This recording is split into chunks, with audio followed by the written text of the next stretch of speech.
Okay, trying to set the camera up just a little bit better here. I need a heavier glass on this. Okay, so I still don't have a good deal.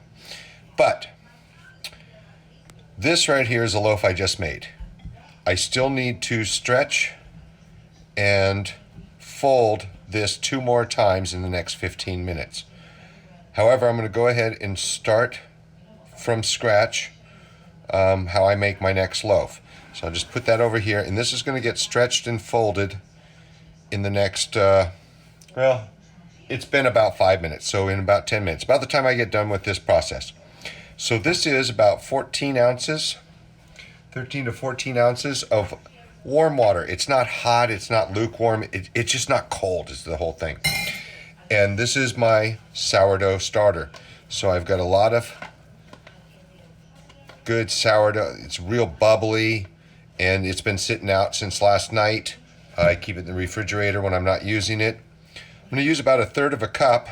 I'm going to say that's about 1/3 of a cup, but let's go ahead and grab a cup measure, stick it in there, and look at that, just about 1/3 of a cup. And I don't mind that it's overflowing a little bit because there's some air bubbles. I'm not crushing out all the air bubbles, so I'm happy with that. I'm going to take that in there. Real sticky stuff. Probably should have wetted my hand a little bit first. See, look at how sticky that is. All right, so we're done with that measuring thing, and I'm going to go ahead and rinse my hands real quick. I like to use my vegetable scrub brush to clean my hands. Now, all I do is take a fork and I just start mashing it into this warm water. And you can use cold water. I certainly wouldn't use hot water. You don't want to kill the wild yeast we've got going on here. And just, I mush it down a little bit, flatten it out with the fork.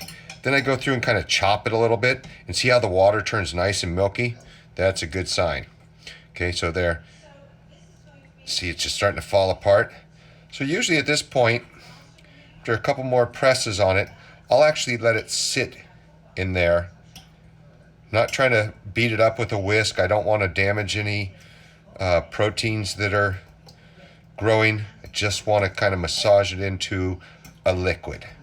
So I'll let it sit for a little while, let the warm water soften it up. And this starter here is going to be used to make either some more loaves, but definitely going to make some sourdough English muffins today. So I am going to use Bob's Red Mill unbleached white all-purpose flour, and as you can see, it lists a whole bunch of things it's good for, and one of those is bread. So I need 4 cups of flour, and I am going to use 3.5 cups of this unbleached all-purpose flour. So there's 3 cups of that.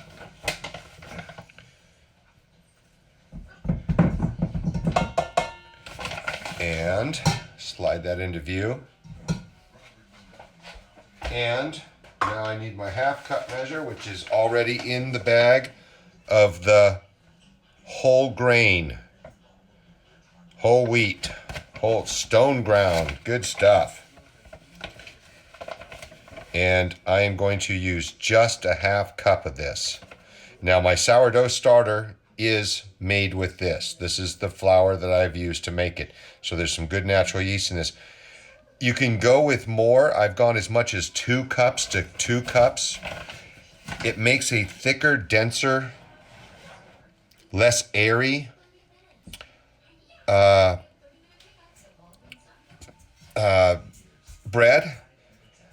But I'm trying this right now where it's just a 1/2 cup to 3.5 cups, and we'll see how this batch turns out. I've had good results with a number of different things, but this is what I'm doing right now. Now, it calls for 2 teaspoons of salt. I'm only going to use 1 teaspoon, maybe a little over 1 teaspoon of salt. And I use sea salt. You can use whatever kinds you want. This happens to be what I'm using right now. And I will just use 1 teaspoon Yeah, it's a heaping teaspoon. I don't know if you can see that, but I'm happy with that. And then I just stir that in.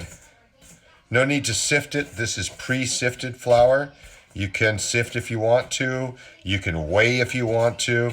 You know, a gram or two is not going to change anything that much. I've watched all these things about how you need a scale and how you need to be precise. Well, yeah, if you're trying to do something super consistent and maybe you're trying to market a product, I would say that that's a good idea. I'm just having fun. This is a hobby, and I'm giving away bread for free, and I'm eating bread and trying not to get too fat. Of course, I blame Twitch for that anyways, because everybody's always talking about food or eating food on their streams. So I think I'm going to sit down and write a book, How Twitch Made Me Fat, and I'll have to include some of these in real life. So now I'm going to go back to my starter. You can see it's all really kind of mushy here. And take my starter and my water. They say to use spring water. I have pretty decent tap water here. I know it might turn out better if I use spring water that has no chlorine in it whatsoever, no fluoride. But so far my results have been really good. Again, I'm not trying to market this, so it's not that important to me. I just want to show you how simple it can be to make this. So I've got 4 cups of flour. Only a half a cup is the whole wheat. I have a third a cup of my starter with 14 ounces of water. I'm just going to pour that in. I'm going to pour in about half of it, maybe a little more than half, and then I just pull in the flour from the sides. I don't want to go all the way to the edge. I'm leaving a little coating of flour on the edges so that it makes it easier to make without having stickiness all over the place. And then I stir it up like this. See how it's starting to form a ball already? You can see the gluten already taking hold of the action. Okay, now I'm going to go ahead and pull this ball off to the side. Get some more flour over here, and I'm going to pour in the rest of this. And when I pour in the rest of this, I'm going to kind of stir that up. I want the water to have the yeast and starter mixed throughout it evenly. I don't want a big clump. So see, I end up with a couple little clumps there. Not a big deal. And I'm going to use the fork again to just draw in all that flour.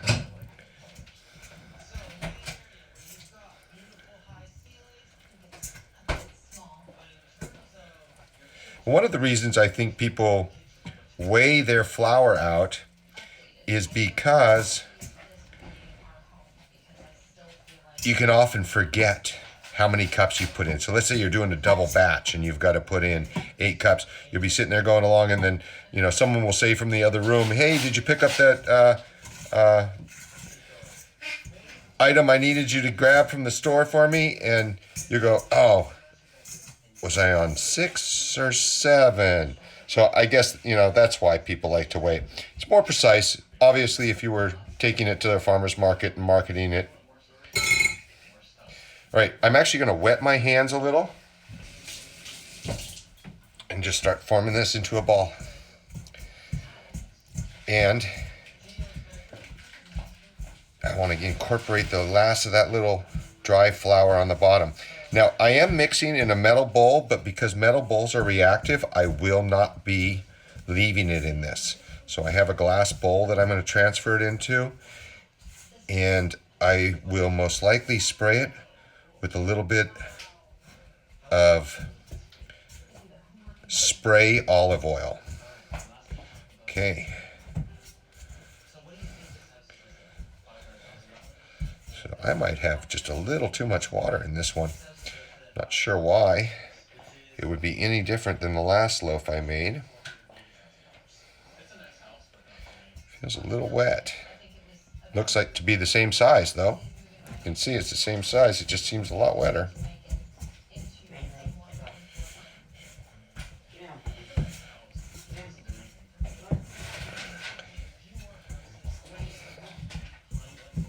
All right. Yeah, this is some sticky stuff. You know what? I didn't do the half cup of the whole wheat flour. That's why I'm short a half cup of flour here. Now you know why they weigh stuff. There's a perfect example of why they weigh stuff. I am short a half cup of flour because I did the 3 cups of, well, you know, I'm gonna have to go back and watch a video. I think I started off with a half cup of the white flour. You know, I can just tell I am missing at least a half a cup. Yeah, I'm pretty sure I didn't put in the half cup of white flour. It's just too sticky. Because it should take a little bit to work all this flour in. Precisely the reason why they recommend weighing your dough. Getting distracted by trying to keep this all on the camera. There, now it's much better. Yeah, see, it was just way too sticky. Now it's very nice and elastic. Look at that. And I will be stretching and folding the other one directly after this because it's right about that 15-minute mark. And you want to do that twice. So you make it first. This is a no-knead recipe, so you don't do any kneading. You do some stretching and folding is all it is. Kneading is where, you know, you punch it down. And it's similar to stretching and folding. It's just not the same thing. So I do this, you know, I can feel it's wet, and then I'll just flip it over and do that again. And then sometimes I take a little bit of the flour that's left over. Yeah, this is much more the consistency it should be. I definitely left out a half cup the first time. You can see it's kind of not holding together 100%, but we just keep stretching and folding it, adding in the rest of the flour. You can even just clean this off my hands. By the way, I do wash my hands very thoroughly and use a scrub brush to get under the nails, and I even scrub just all the surfaces. I learned that when I was a baker at Noah's Bagels. I would wash my hands and scrub them like I was a surgeon. Okay, so that's pretty much it. And it's not 100% mixed together right now, but it is very much a ball.